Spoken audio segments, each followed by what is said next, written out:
From robot cabin crew to regenerative travel experiences, innovation is breathing new life into the tourism sector, and profits are predicted to soar.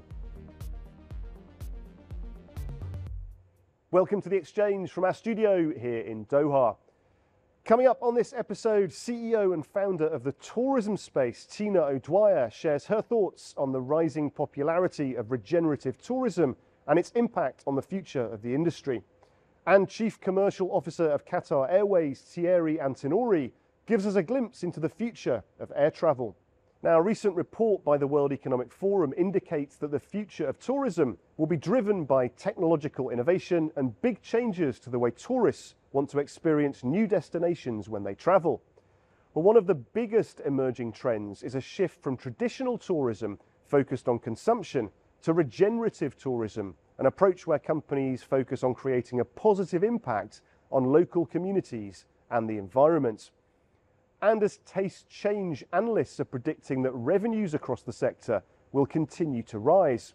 According to Statista, a leading online statistics portal, the tourism market as a whole is predicted to reach $916 billion of sales this year and grow annually at a rate of 3.9%, resulting in a market value of $1.1 trillion by 2029.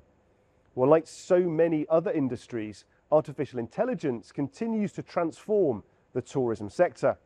Innovations like biometrics at check-in desks and even robot assistants are popping up at airports all over the world. Recent analysis by software engineering firm EPAM predicts that tourism-specific AI will be worth $1.2 billion by 2026. Technological advancements are changing attitudes and putting the travel sector firmly back on track. Now, Tina O'Dwyer is CEO and co-founder of the tourism space, specialists in helping companies to develop regenerative tourism practices. I asked her how far new attitudes to travel might ultimately change people, communities, and the planet.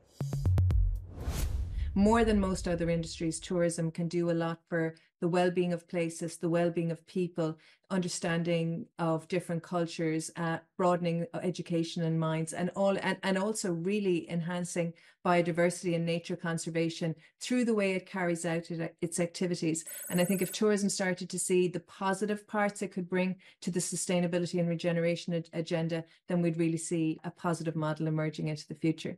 It's not easy to make profit, but it's also not easy to save the planet. So we need to see profitable local businesses that can endure in communities over long periods of time. And we also need to recognize that it's going to require many more stakeholders than the businesses to influence our planetary conditions.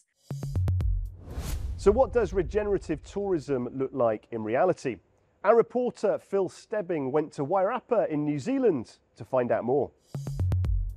Hi Guy, I'm here at Pukaha National Wildlife Centre, an award-winning leader in New Zealand's bid for regenerative tourism to boost local economies and to restore the environment. Pukaha contains just 900 hectares of a vast forest which Indigenous Māori people once depended upon. This forest was literally our home, our food source and our medicine basket. We had to be integrated into a culture with their different perspectives on who we were as a people, and it wasn't always right. Today, Pukaha's tourism revenue is helping redress past wrongs, funding an education centre and meeting house. It's all part of regenerating the Māori community. I'm very pleased to see how they are preserving their culture. The kids got to experience the carving.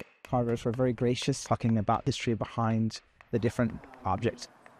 For tourists, there are comfortable lodges to rent, and 6 sites provide power for happy campers, which all brings in important revenue. I know the money that I'm spending here is all going towards the regeneration of this forest and the stories that are being told about the tribes that live in this area and the importance of this amazing place. Unlike other tourist businesses, Pukaha is not just focused on profit margins. We're not about just ensuring that the visitor numbers are coming through in large quantities. When we talk about regenerative tourism, we're trying to revitalise us as a people. It's about telling the stories.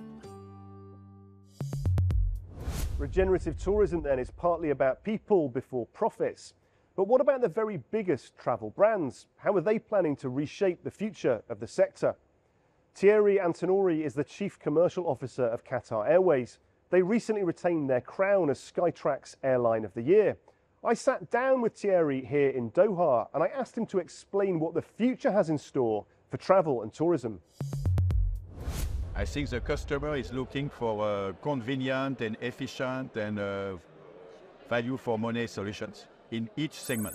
The customer has a very bright future, will drive a lot of improvement in the customer experience. It's already the case today, but the biometrics, for instance, will considerably improve the customer experience at the airports.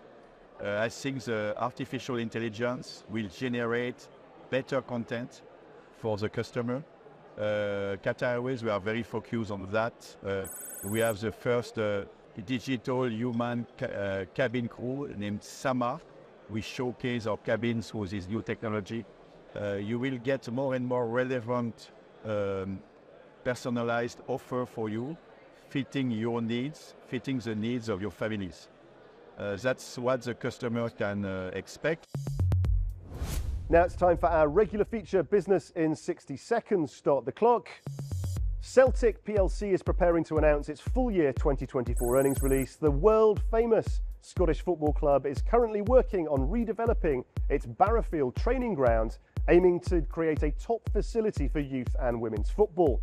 Construction is now underway after a long planning process. Investors will be interested to see how this project will affect its financial results in the coming year.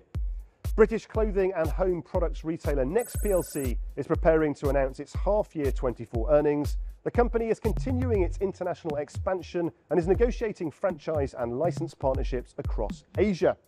Toys R Us ANZ Limited, the Australian and New Zealand branch of the toy retailer, is set to announce its full year 2024 results.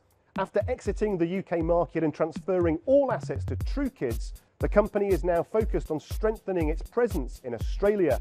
Investors will be eager to see how this move will drive growth in the Australian market.